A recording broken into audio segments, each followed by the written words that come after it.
ये तो फिर मैंने कवर कर दिया। चलिए बच्चों, तो ये दिखेगा आपको इनके पढ़ाने में कि भैया ऐसा क्यों। तो चलिए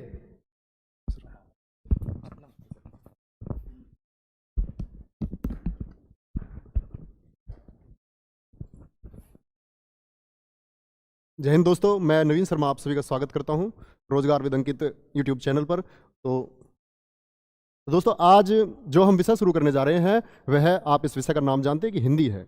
और हिंदी जिसका वेटेज यूपीएसआई की परीक्षा में आप देखेंगे कि 40 क्वेश्चन का है, यानी कि 25% यह आपका यूपीएसआई में आने वाला है।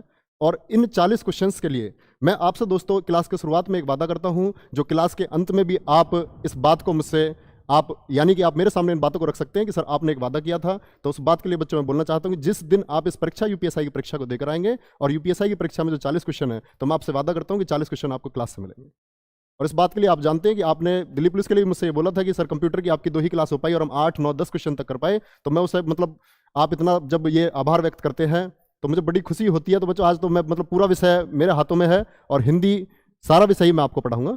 तो हिंदी के लिए आपको बिल्कुल भी निश्चिंत एकदम हो जाना है, बिल्कुल परेशान नहीं रहना है कि भाई क्या आएगा क्या नहीं आएगा, क्या हमें कुछ एक्स्ट्रा करने की भी जरूरत होगी। तो आप एक विश्वास के साथ मेरे साथ जुड़ेंगे तो आपको मैं ये विश्वास फिर से दिलाता हूँ कि आपको कहीं भी परेशानी नहीं आएगी। और हिंदी का पाठ्यक्रम बच्चों, आप काफ़ी यूपी पुलिस की परीक्षा आप दे चुके हैं, यूपीएसआई का पाठ्यक्रम भी आपने देखा ही है। तो मैं ये मानता हूँ कि सिलेबस का जो डिस्कशन है उसको करने की जरूरत नहीं है कि सिलेबस क्या है और क्या नहीं है, क्योंकि जब आपको चीज़ें यहाँ कराई जाएंगी क्रम से तो आप अपना आप ये समझ पाएंगे आपका सिलेबस क्या है।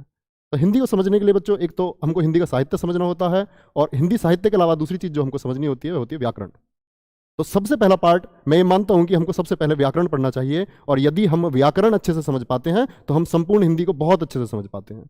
और क्लास में कहीं भी आपको कुछ भी रटने या याद करने की आवश्यकता नहीं होगी। जो भी चीज़ें मैं आपको कॉन्सेप्चुअली यानी विश्लेषण के साथ ये बताऊंगा कि चीज़ें ऐसे हैं तो क्यों हैं, तो ये सारी चीज़ें आप समझते चलेंगे। और हम क्लास शुरू करते हैं। तो हिंदी की क्लासेज आपकी हैं।